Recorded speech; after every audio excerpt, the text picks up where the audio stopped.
Bem-vindos e bem-vindas ao nosso canal de formação humanística na saúde. Continuaremos a discutir sobre a subjetividade na saúde e na doença, desta vez por meio da problematização, que foi uma atividade que ocorreu hoje na nossa turma 1 de Diversidade Étnica e Cultural na Medicina, aqui na nossa universidade. E aqui escolho este título para este feedback que envio a essa turma, de subjetividade na saúde e na doença. Então, nesta atividade de hoje, aprofundamos uma discussão com a turma 117 do nosso curso de graduação em medicina, uma turma engajada e participativa, como tem sido as turmas também anteriores a esta atual, sobre como a subjetividade humana e a diversidade individual influenciam e são influenciadas também no processo de adoecimento, na atenção à saúde. À medida que exploramos este tema, vimos como identidades, perspectivas e experiências únicas de cada pessoa podem impactar sobre sua saúde física, sua saúde mental e sobre o seu bem-estar emocional. E como profissionais da saúde podem responder a essas complexidades de maneira mais inclusiva e sensível. Então, a saúde é frequentemente abordada sob uma ótica que prioriza os aspectos biomédicos, mas nosso entendimento atual, né, na saúde está se expandindo e inclui agora cada vez mais as dimensões psicológicas, sociais, culturais. E por meio dessa perspectiva, é preciso reconhecer que a subjetividade, a percepção única do mundo que tem cada pessoa, as emoções, as crenças e as experiências pessoais desempenham um papel fundamental na maneira como se enfrentam e buscam-se, né, o bem-estar, o equilíbrio e a recuperação da saúde. Então, paralelamente, a diversidade em suas formas muito variadas, cultural, étnico, racial, de gênero, de sexualidade, de idade, de religião, de crenças, e também outros aspectos, influencia como se enfrentam os desafios de saúde e de doença, e como as pessoas interagem com os sistemas de cuidados na saúde e como nós, profissionais de saúde, tendemos a nos relacionar, não é, com as pessoas, os usuários que buscam o serviço de saúde. Então, nessa dinâmica de aprendizado coletivo, analisamos, né, quer dizer, os 44 estudantes da nossa turma, analisamos situações, problema colocadas, né, em estudos de caso e debatemos várias questões, né, perpassando também pela clínica, mas versando sobre questões éticas e de diversidade cultural, e exploramos narrativas, examinamos também estratégias, práticas para assegurar que a subjetividade e a diversidade sejam consideradas e respeitadas em contextos de saúde e que foram muito bem abordadas pelos alunos da turma 117. Então, nós desafiamos questões, né, e foram apresentadas perspectivas diversas e prismas diversos, né, de olhares deles sobre uma compreensão, né, mais ampla enfocando a diversidade e a subjetividade no processo de adoecimento. E eles enfocaram que qualidades do ambiente, a comunicação interpessoal, dinâmicas entre médico e paciente, profissional da saúde e paciente, são elementos essenciais para a promoção da saúde e a busca, né, da recuperação do bem-estar biopsicossocial e espiritual das pessoas que buscam o sistema de saúde. Então, da discussão que houve e do que a gente percebeu como insights dos alunos, foi possível depreender que é necessário adotar uma visão mais relacional de como a busca, né, do serviço de saúde e a busca de superação de danos à saúde funcionam no serviço, né, que geralmente eles buscam aqui, as situações problemas são situadas em cenários, um cenário na atenção básica e na própria comunidade e outro cenário num pronto-socorro. São dois casos que foram propostos, dois casos clínicos, né, que eu elaborei e propus para a discussão de hoje. E foi possível também perceber como eles, os nossos alunos, eles apreenderam, né, a questão e já tem isso na sua bagagem que eles trazem já, porque estão no terceiro período, né, da graduação em medicina. Então, o contexto social como dimensão, né, que molda o que acontece nos pacientes e como os profissionais da saúde respondem no cuidado clínico, e isso tem um impacto importante da comunicação, a construção de rapport, né, da relação médico-paciente, na sintonia entre o profissional de saúde e o paciente, e o engajamento ético junto a esses pacientes que chegam com suas narrativas de doença. Portanto, foi possível deduzir dessa reunião de hoje que nossos alunos tiveram um olhar, né, para além da superfície. Afinal, a saúde é muito mais do que um diagnóstico somático, é uma intersecção de identidades, de histórias, de experiências de vida que moldam a jornada dessas pessoas rumo ao bem-estar completo, ou próximo ao bem-estar completo. E no centro dessa teia de complexidade está a subjetividade humana, intimamente ligada ao modo como cada pessoa percebe a si mesmo e, ao mesmo tempo, percebe o mundo ao seu redor, que influencia a sua percepção e influencia a sua maneira de ver aquele processo, né, de saúde e doença, e também influenciando as decisões deles e a forma de lidar com esse processo nesse mesmo mundo. Então, a subjetividade desempenha um papel fundamental tanto na saúde quanto na doença, impactando profundamente em como as pessoas vivenciam e interpretam esse seu estado físico e psicoemocional. E na saúde, a subjetividade vai se manifestar por meio das experiências individuais de bem-estar, de qualidade de vida, de satisfação pessoal. E cada pessoa tem sua própria experiência subjetiva do estar saudável, que vai além das métricas clínicas. E aspectos como autoimagem, emoções, vergonha, crenças, atitudes e sentido de propósito vão desempenhar um aspecto fundamental na avaliação subjetiva da própria saúde.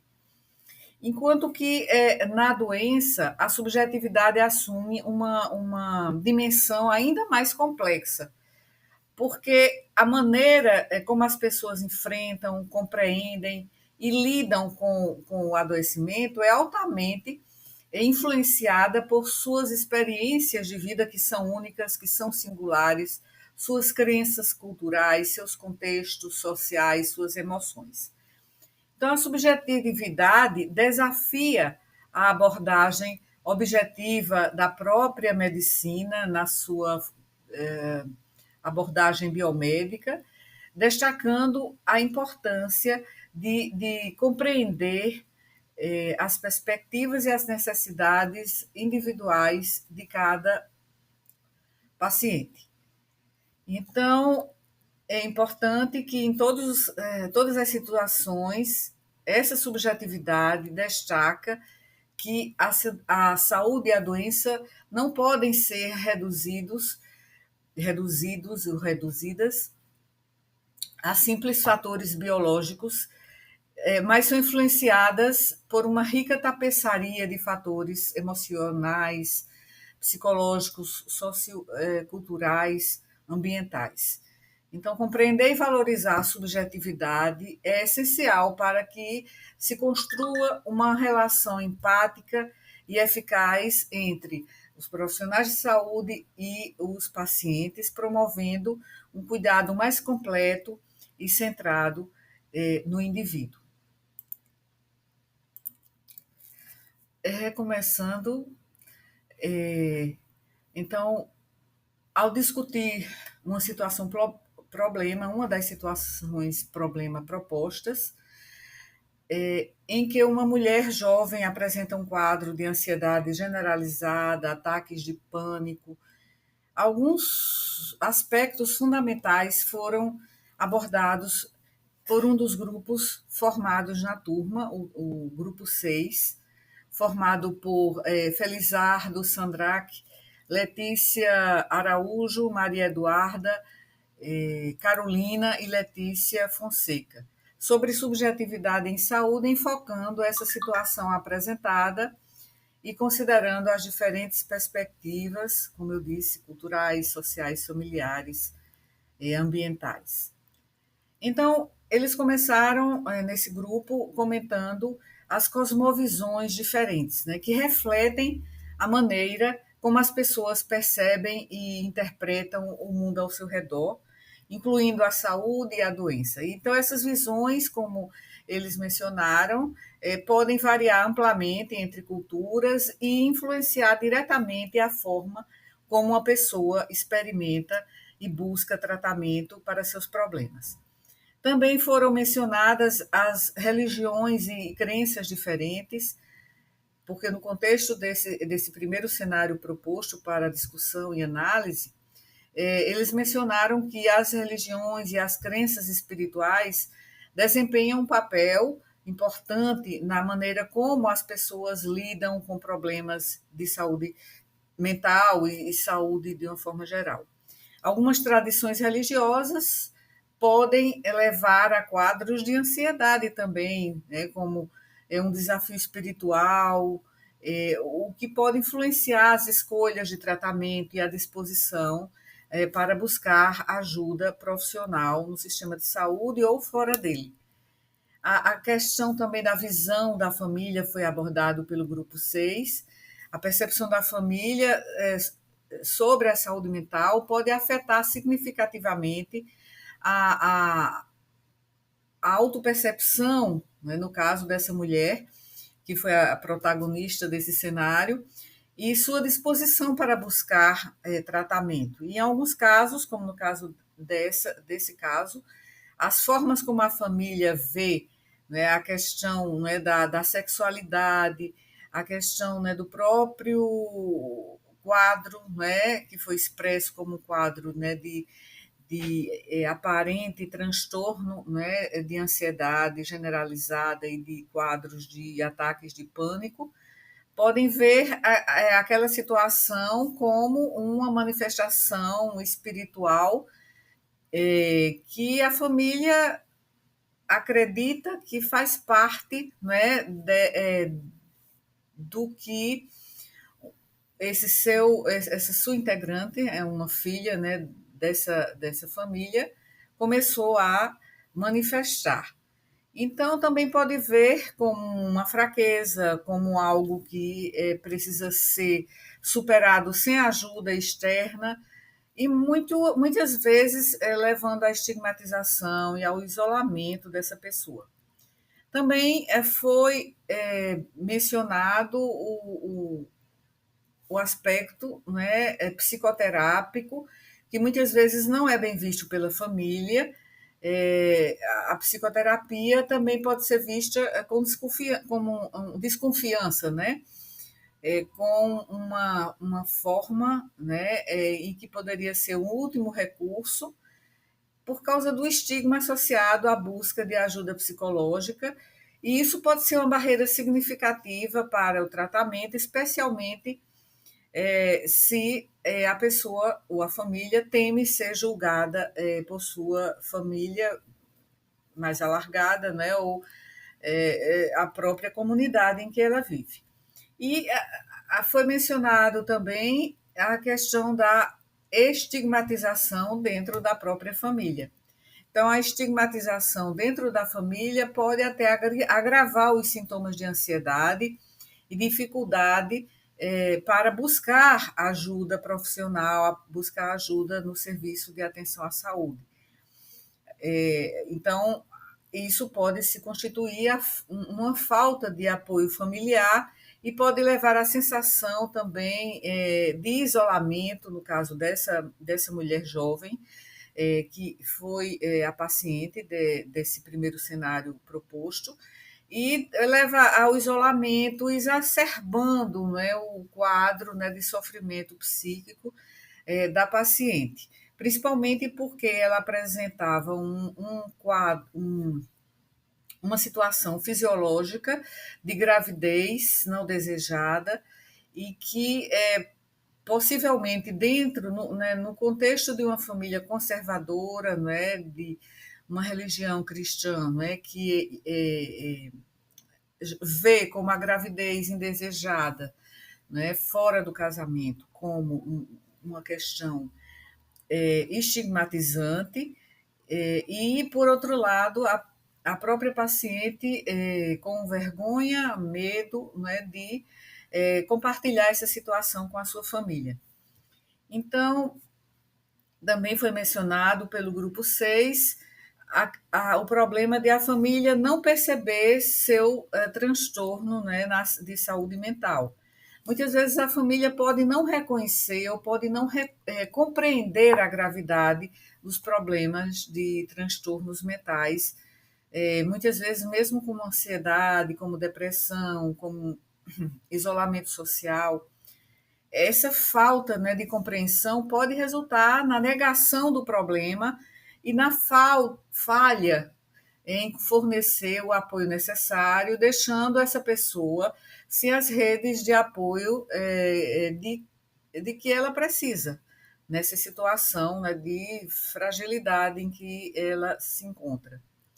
Então, a atribuição também por parte da família, da amiga, de problemas de saúde mental a causas também sobrenaturais ou espirituais, também pode desviar a atenção de tratamentos médicos apropriados naquele momento. Em alguns contextos culturais, os problemas de saúde mental podem ser vistos como possessão espiritual ou influências, né, de espíritos malignos, complicando o itinerário terapêutico dessa paciente. Então, não que esse aspecto, não é, de religião, de crenças, não possa ajudar a paciente, muito pelo contrário, mas muitas vezes podem haver distorções e, ao invés de ser uma ferramenta de ajuda, pode significar uma distorção e isso prejudicar, né, a busca da atenção médica necessária. Então, a ausência de apoio familiar também foi mencionada pelo grupo 6 como uma barreira significativa para o tratamento eficaz desse quadro que apresentou a paciente, né, de ansiedade generalizada e ataques de pânico. Então, o suporte emocional e prático, né, da família é fundamental para a recuperação, e a falta dele, pelo contrário, pode levar a uma maior vulnerabilidade e ao maior risco de agravamento dos sintomas.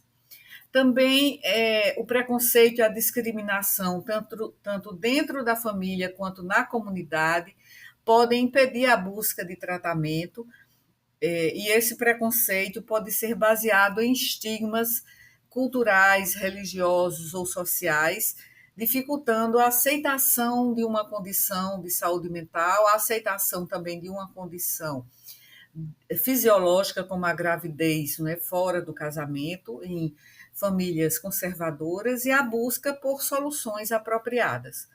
Então, o grupo 6 também mencionou a complexidade das dimensões na atenção primária, porque na atenção primária, a equipe de saúde precisa reconhecer e abordar as dimensões complexas dos problemas de saúde mental. Os profissionais de saúde precisam ser capacitados para identificar e lidar com questões culturais, com questões sociais, que podem impactar a saúde psíquica dos pacientes, promovendo um cuidado mais holístico e centrado na pessoa. Então, também foi mencionado pelo grupo 6 o fato de o médico da atenção primária não ter percebido a subjetividade da paciente. Então, é importante que a equipe de saúde considere a subjetividade da paciente ao fazer diagnósticos e ao planejar tratamentos. Então, a falta de sensibilidade às experiências e percepções individuais da paciente pode ter levado a encaminhamentos inadequados e à falta de um tratamento eficaz.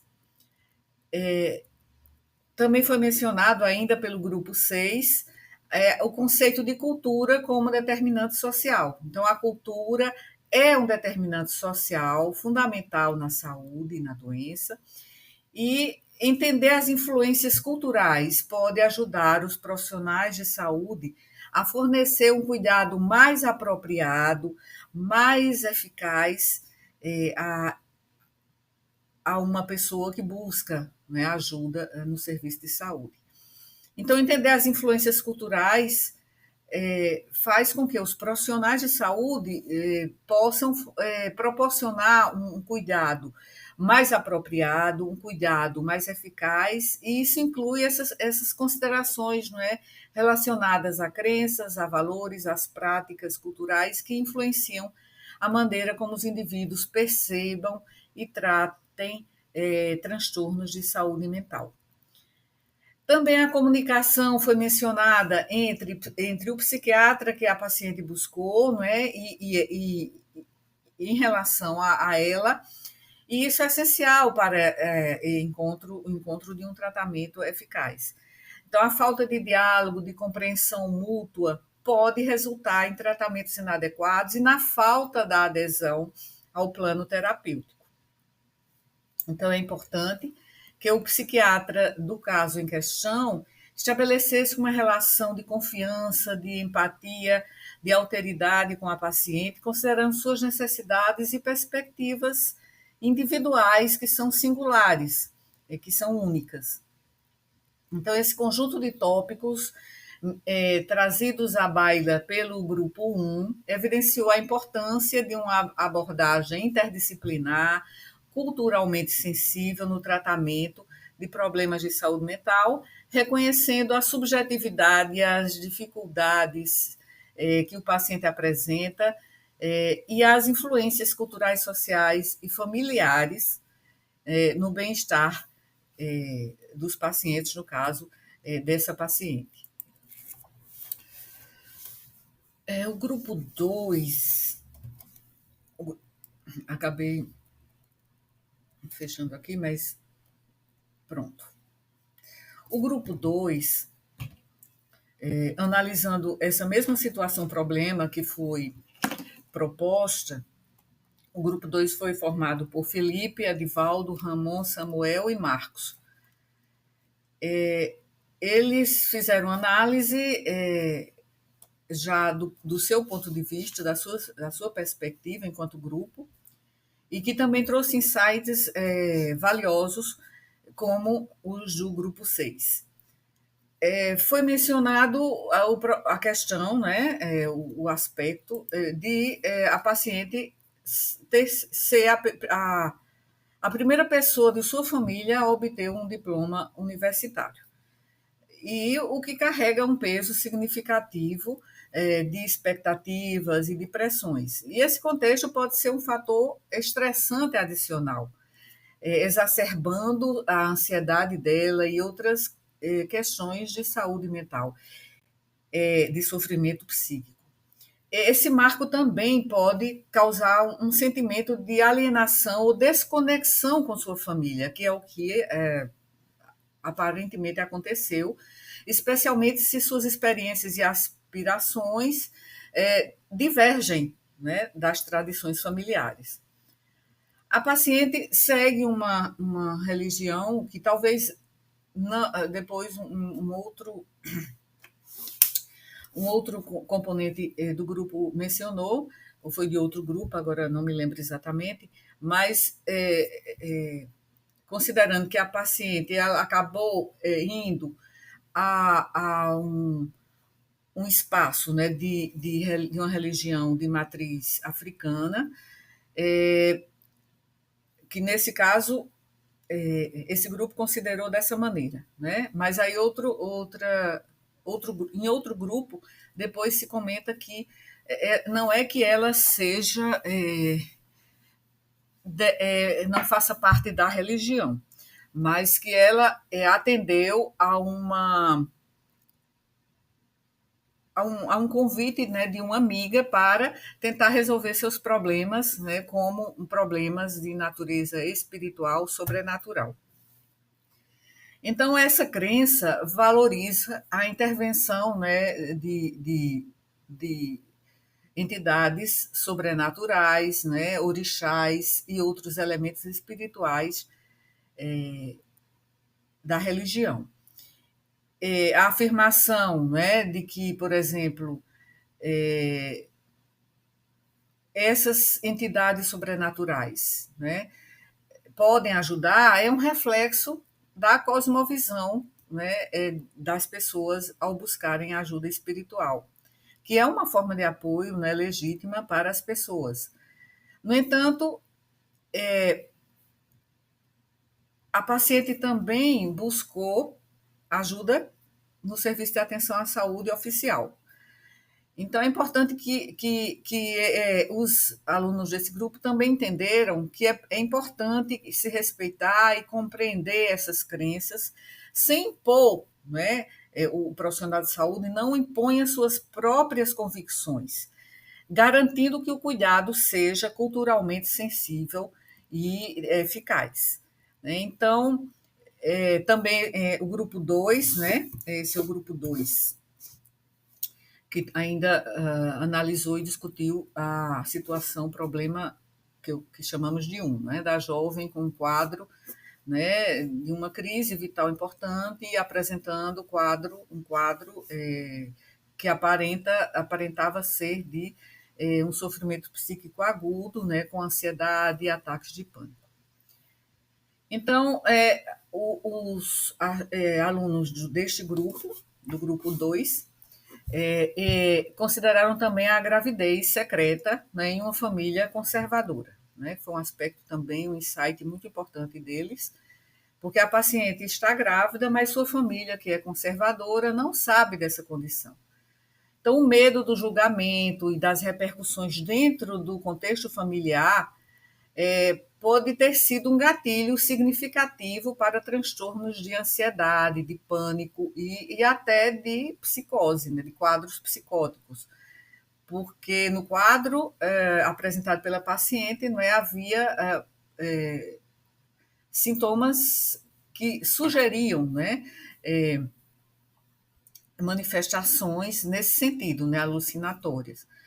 Então, esses fatores precisavam ter sido abordados, né, pela equipe de saúde que a atendeu, com sensibilidade, levando em conta o impacto do conservadorismo familiar na saúde mental dessa paciente.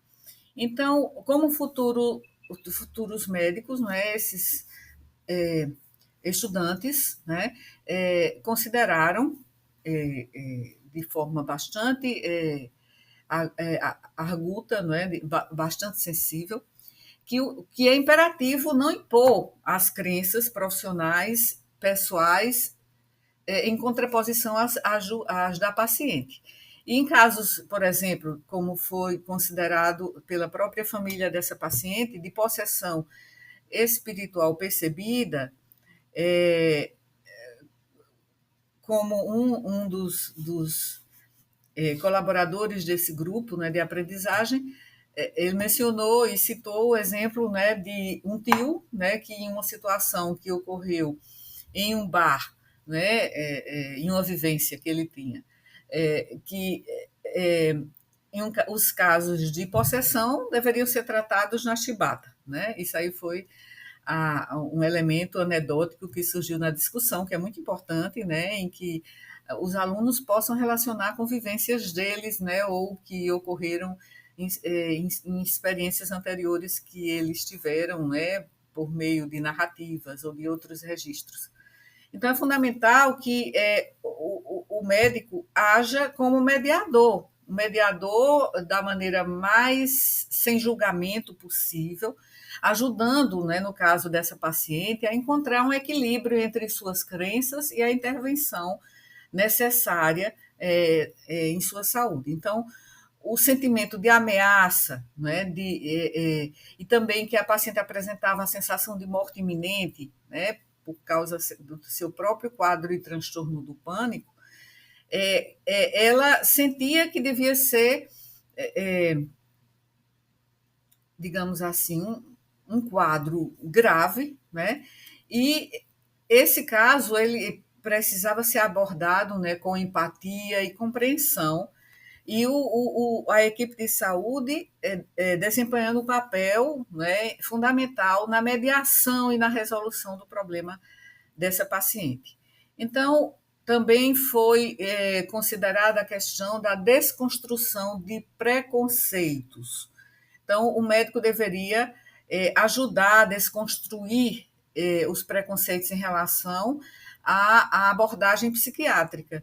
Então, uma percepção errônea de uma condição patológica, como possessão espiritual, precisava ser abordada com cuidado, respeitando as crenças da paciente e da família da paciente. Então, aqui foi mencionado o texto, né, de referência que eu indiquei, né, o texto do artigo, que menciona a teoria da subjetividade, né, do ponto de vista histórico cultural, né, de González Rey, sobre a subjetividade, e aí o grupo também considerou que seria útil envolver uma figura religiosa que a paciente respeitasse para mediar o tratamento. É importante para promover uma abordagem integrativa e compreensiva nesse caso. Então, o líder espiritual em que a paciente confiava, né, poderia atuar e ajudar, né, e ser incorporado, né, na abordagem dessa paciente. Também foi mencionado pelo grupo 3, estou falando do 3 agora, não, do grupo 2. Do grupo 2 foi a questão do conservadorismo da família, agravando a situação, porque reforçou o estigma e a resistência ao tratamento pela paciente.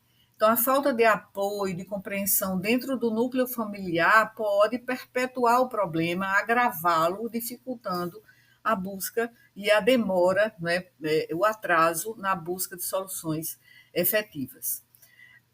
Também foi mencionado pelo grupo 2 a abordagem centrada na paciente, que foi negligenciada, né? Em vez de buscar culpabilização, o foco deveria ter sido colocado na compreensão e na abordagem dos problemas intrapsíquicos da paciente. Seu itinerário terapêutico, né, seu contexto psicossocial Então, a verdadeira origem dos problemas não foi abordada de forma adequada, resultando em um tratamento inadequado e ineficaz, né, que apenas perpetuou o quadro de sofrimento dessa paciente. Então, o grupo 2 também analisou e discutiu muito bem a situação, agregando mais questões, né, ao que foi discutido no grupo 6. E nessa situação ficou evidente que a subjetividade e a diversidade desempenharam papéis importantes na experiência de adoecimento da paciente, né, que é muito subjetiva, e os meus alunos entenderam, eu percebi que entenderam que é importante que eles aprendam a reconhecer e respeitar essas nuances, garantindo que os cuidados sejam culturalmente sensíveis e centrados na paciente. Então, a mediação também entre as crenças religiosas e a intervenção, digamos, oficial do ponto de vista médico, a desconstrução de preconceitos e a promoção de uma abordagem integrativa foram considerados essenciais pelo grupo 2 para proporcionar um tratamento, né, holístico e eficaz. Então, isso mostrou que o grupo 2 também teve um entendimento bem ampliado e compatível, né, com a diversidade cultural e desse itinerário terapêutico singular apresentado pela paciente. Bem, o grupo 3, formado por Flávia, Júlia, Ruth, Ana Luísa, Emanuel, João Guilherme e Rebeca,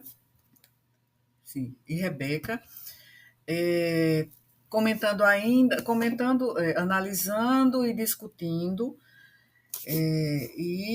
apresentando suas contribuições para o nosso aprendizado colaborativo a respeito dessa situação problema da mesma.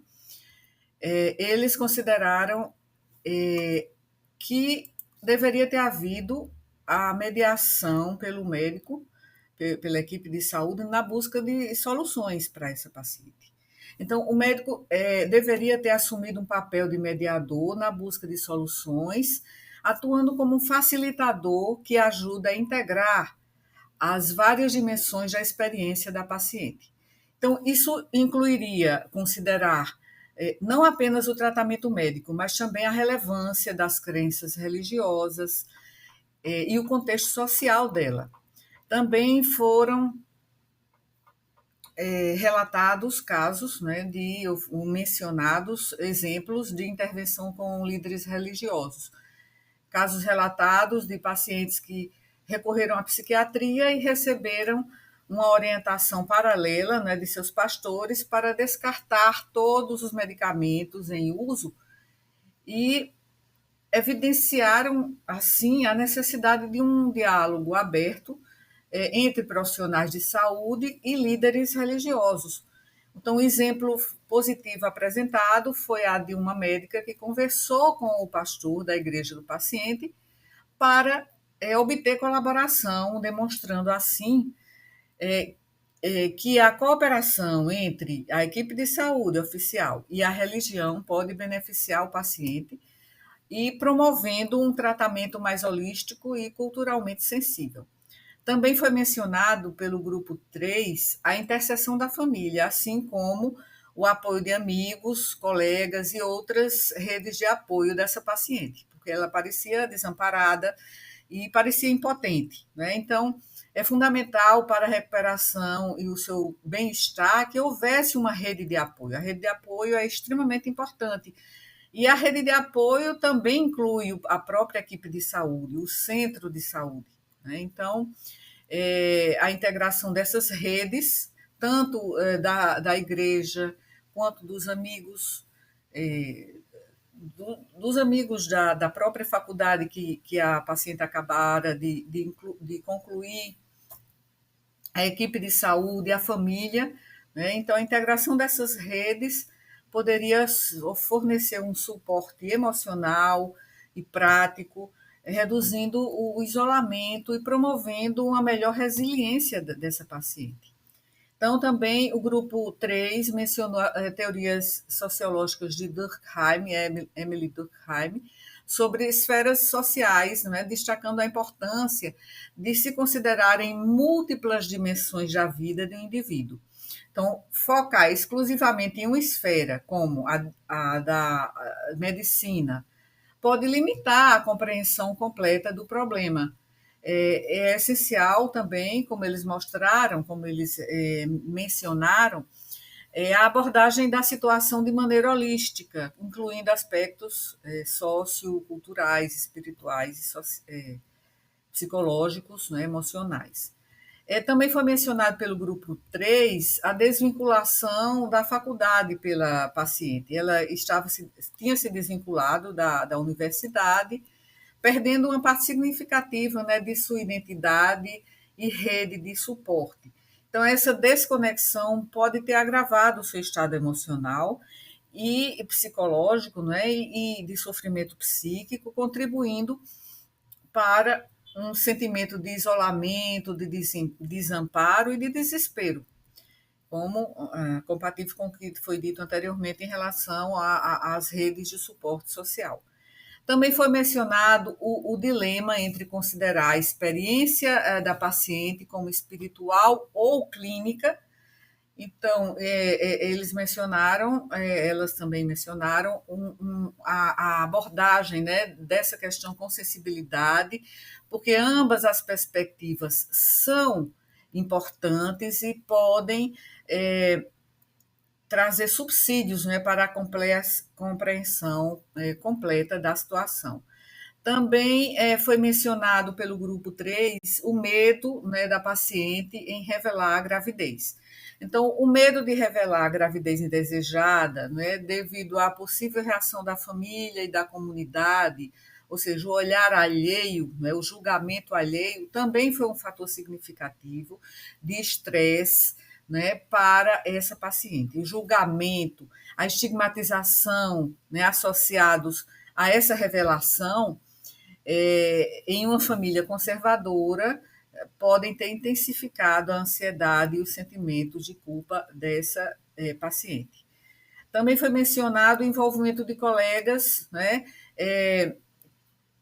que pudessem, colegas dessa equipe de saúde, que pudessem ter crenças semelhantes, né? Então, um médico que compartilhasse, ou enfermeira, né, alguém da equipe de saúde, que compartilhasse as mesmas crenças da paciente, poderia facilitar a construção de confiança e de compreensão. Então, ser tratado por alguém que entende e que respeita as crenças da paciente poderiam ter melhorado significativamente a adesão ao tratamento e contribuído para a resiliência e o bem-estar dela.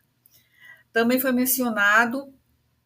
foram mencionadas a vergonha e a culpa associadas à gravidez indesejada, que são emoções profundamente perturbadoras que impactaram, né, aparentemente impactaram negativamente no sofrimento psíquico da paciente. Então, essas emoções precisam ser abordadas com empatia, sensibilidade, com um apoio para ajudar a paciente a lidar com seu próprio estado emocional. E também foi mencionado o abandono pelo namorado e conflitos múltiplos, né? A paciente não tem o apoio, né, do namorado após a descoberta da gravidez, um evento que a deixou em um momento altamente sensível e vulnerável. Então, isso contribuiu para conflitos em várias esferas da vida dela, exacerbando seu sofrimento, né, psicológico, emocional, e ninguém considerou que os sintomas poderiam refletir crises vitais, necessitando que um profissional, um amigo ou um líder religioso pudesse entender e apoiar essa paciente durante esse momento crítico. O julgamento da família também foi bastante enfatizado por esse grupo, e a possibilidade de manter a gravidez em sigilo por parte da equipe de saúde, né, poderia ter sido um aspecto crítico. Então, a equipe de saúde poderia garantir à paciente que suas informações seriam tratadas com confidencialidade, o que poderia ajudar a paciente a se sentir mais segura e se abrir, né, sobre seus problemas e, assim, abrir um caminho para desvendar o cerne do problema que ela estava apresentando. Então, o sigilo médico é especialmente importante para evitar o julgamento e a estigmatização que poderiam agravar ainda mais a situação. O grupo 3 também mencionou a repercussão ou as repercussões na própria gravidez pela demora na solução do problema, no início do tratamento para essa paciente. Então, a demora para procurar um tratamento teve repercussões, provavelmente, na gravidez da paciente, potencialmente agravando complicações tanto físicas quanto emocionais. Então, uma intervenção mais precoce, sensível nesse caso, poderia ter mitigado muitos dos problemas que a paciente enfrentou, né, nessa situação. Então, o grupo 3 destacou a importância, né, de uma abordagem integrativa também, sensível às diversas dimensões da vida da paciente. E o papel do médico como mediador também foi muito bem colocado pelo grupo 3, a colaboração com líderes religiosos, a colaboração dos líderes religiosos, né, no tratamento médico, a utilização de redes de apoio e a consideração de esferas sociais, né, teriam sido fundamentais para proporcionar um cuidado holístico e eficaz. Então, é essencial, não é, que eles tenham entendido e tenham desenvolvido esse insight, não é, para lidar com a subjetividade e a diversidade e que em situações futuras eles possam atuar, não é, de maneira diferente da que aconteceu na descrição desses casos simulados.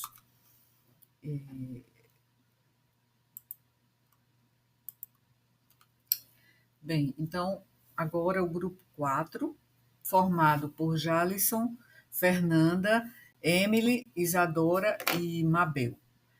Então, ainda analisando e discutindo o mesmo cenário, a mesma situação problema, o grupo 4 considerou que houve muitos julgamentos negativos e falta de escuta ativa em relação a essa paciente, e que os julgamentos negativos, né, foram considerados pela paciente como um impacto significativo, né, na sua situação, exacerbando, né, a sua ansiedade, e durante a consulta, né, parece ter havido a falta de escuta ativa por parte do médico, que demonstrou uma atitude de superioridade baseada no saber médico.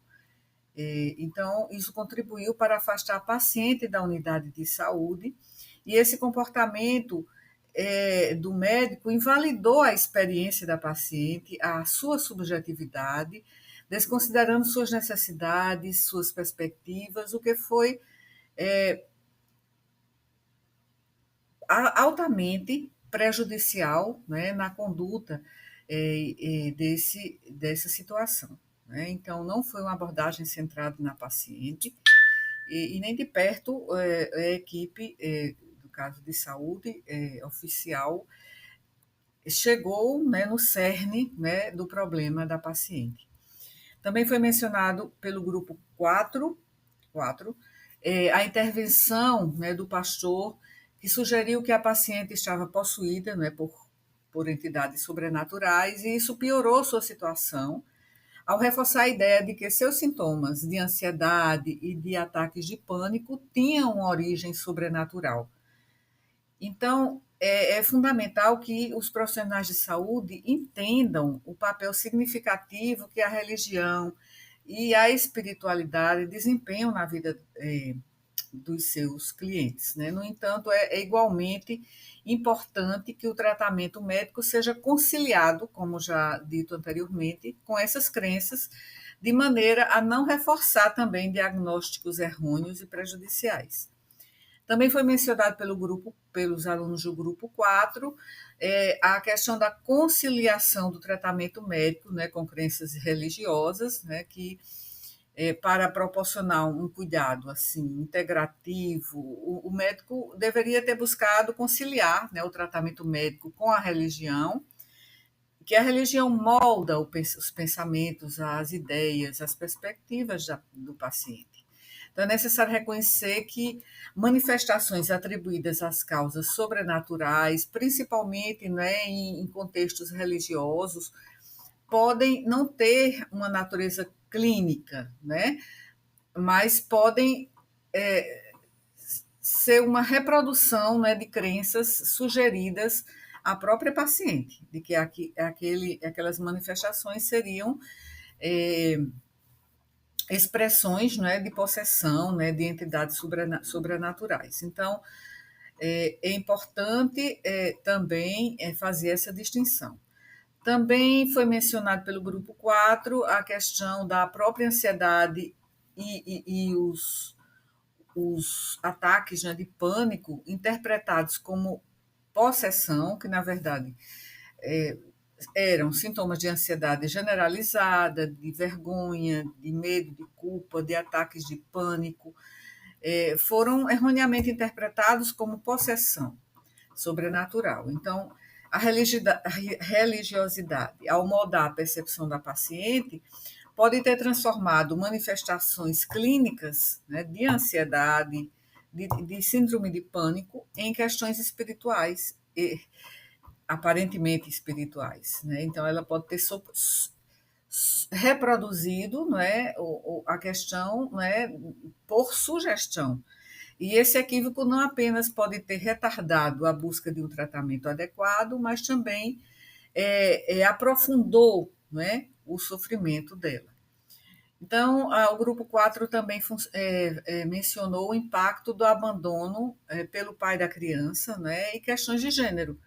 Então, o abandono, né, pelo rapaz que participou, né, dessa gravidez e teve uma participação, né, digamos, no mínimo de 50%, né, na origem dessa gravidez, né, e essa gravidez que teve um impacto profundo na vida dela, né, da paciente, forçando a considerar o abandono dos estudos, mas ela pretendia já iniciar, né, o seu curso de mestrado.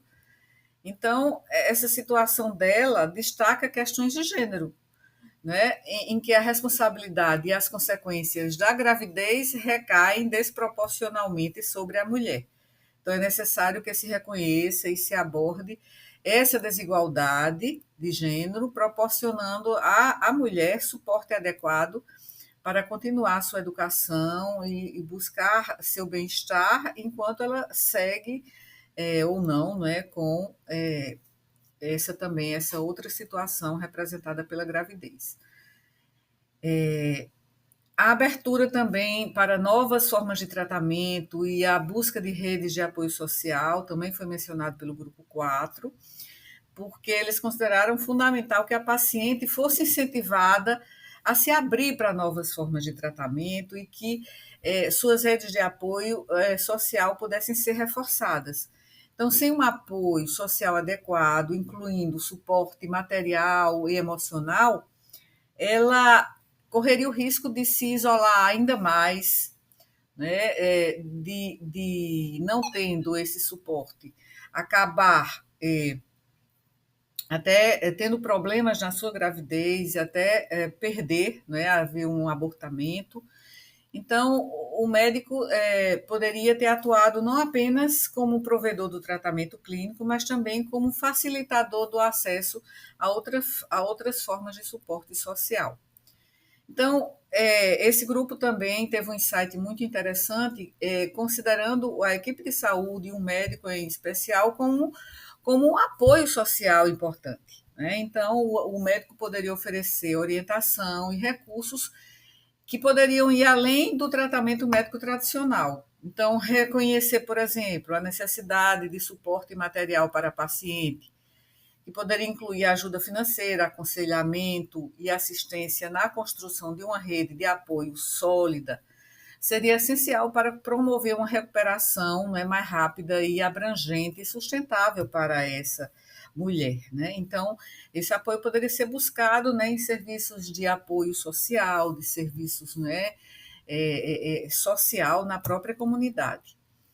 E então o grupo 4 considerou a situação da paciente, né, ilustrando a complexidade de lidar com questões de saúde mental em um contexto onde as crenças religiosas, os julgamentos sociais, né, desempenhariam um papel significativo, levando à vergonha, à estigmatização, ao isolamento e ao desamparo dessa paciente, né, que retardou muito, né, a solução do seu problema. Então, é importante que os médicos pratiquem a escuta ativa, que respeitem as crenças dos pacientes e que conciliem o tratamento médico com essas crenças de maneira sensível e inclusiva.